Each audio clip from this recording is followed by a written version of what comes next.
guys, welcome to Rapi Talk, Rapier Talking.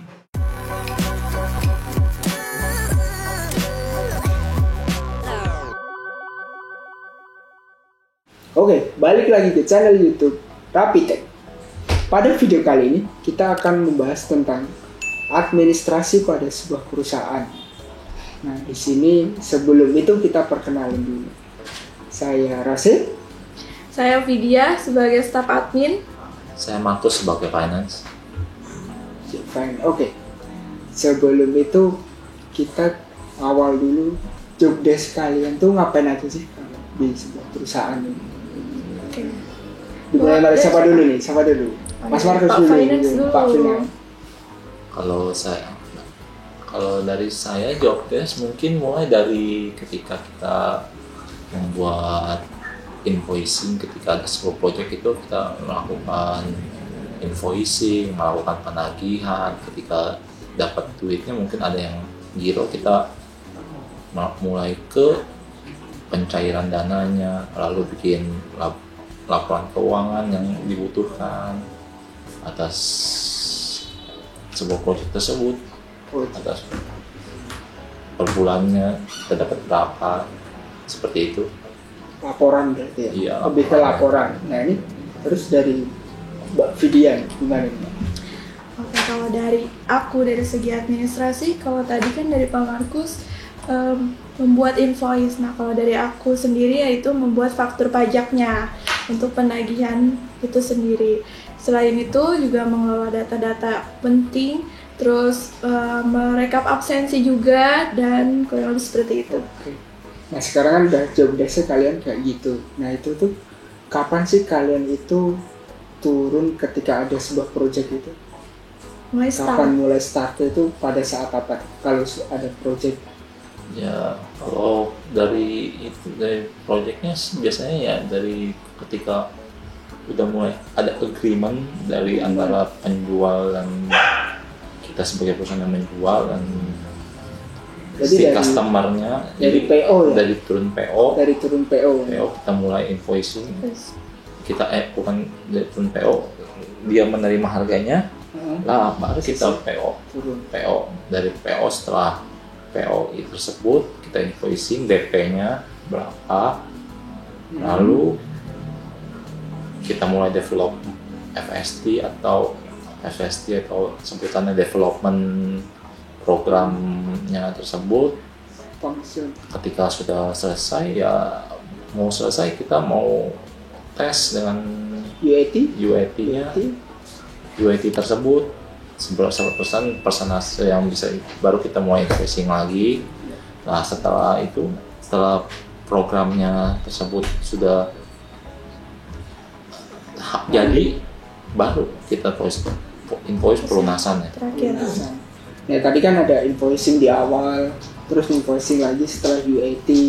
Nah itu tuh kalau untuk pembayaran sendiri tuh biasanya 1 kali atau boleh 2 kali atau 3 kali, bebas tuh gimana tuh? Itu tergantung agreement antara ini customer dengan kita ya. Berarti perjanjian di awal ya. Kalau kita tuh biasanya paling di term of payment-nya mulai dari DP kan ya, DP di UAT sama dari go live tersebut persentasenya berapa kita tagihnya dari nilai projectnya. Oke, berarti lanjut nih. Terus seberapa penting sih administrasi itu dalam sebuah perusahaan? Dari siapa nih? Oke, aku dulu ya. Menurutku penting sih administrasi itu, karena dengan adanya administrasi itu membantu perusahaan untuk mengelola data-data keuangan. Seperti itu. Kalau dari finance? Ya, kalau dari finance kita penting ya buat ini kita tahu cash flow kita berapa. Iya. Laba rugi gitu ya, pola masuk, laporan keuangannya. Dengan tahu hal tersebut, kita bisa membuat keputusan yang terbaik ketika kita mungkin mengalami kerugian atau kita mengalami keuntungan atau mengalami kerugian tersebut. Berarti lebih ada kayak persiapan dini gitu. Ya, mau persiapan dini sih. Gimana? Ya, seperti itu. Dan Terus kalau dari seorang finansial terus administrasi itu ada tantangan-tantangan kayak gitu kan? Tantangannya tuh seperti apa? Dari mana nih? Paling banyak sih tantangannya ya ada yang kurang bayar atau telat bayar lah. Telat Tapi bayar. kalau telat bayar itu sebelum kita lihat, kita marah-marah dulu kenapa dia telat bayar, kita analisa dulu. Iya. Mungkin dari kesalahannya dari mana ini kita Apa dari customernya atau mungkin dari kitanya. Kita lihat apakah dari program ternyata berjalan lambat. Kan dari penagihan itu sebenarnya dari proyek itu kita udah ada timeline-nya ya, udah ada jarak waktunya ketika program itu akan selesai kan. Project ini kapan Jadi selesai? kita tahu gitu. Jadi ketika ininya udah waktunya, misalnya udah waktunya nagih project di UAT-nya, ternyata kita pas tagih ininya Meleset. customer meleset ya, kita mau gimana, mau Iya. gitu. Makanya kita harus lihat dulu Siap-siap. mana. Siapa Iya. yang salah? Nah itu tadi kan ada yang meleset tuh. Nah itu solusi dari kita tuh gimana sih? Kalau ada kayak gitu tuh, kita harus terima atau ada yang trik khusus kayak gitu? Ya kita harus ini melihat dulu juga di lapangan bagaimana kasusnya, terus bagaimana melesetnya ini. Kalau emang kesalahan kita ya mau kita harus tanggung jawab dong. Tanggung jawab Iya. dalam hal apa nih? Tanggung jawab dalam hal menyelesaikan dulu tugas kita, baru kita bisa nagih kan. Nah itu kalau terjadi kayak gitu tuh Solusinya Kalau ya kita Ya, menyelesaikan.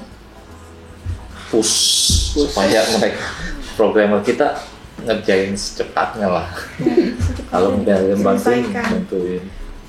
terus kalau seumpama di kayak gitu tuh ada perjanjian nggak tuh yang kalau timeline kita pas terus tapi dari customer pembayaran telat.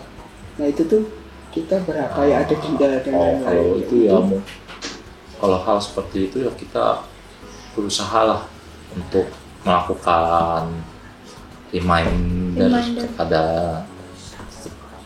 orang customer tersebut, Atau mungkin bisa atau pakai cari pihak ketiga ya. cari orang terdekatnya lah untuk mulai deketin kenapa gitu.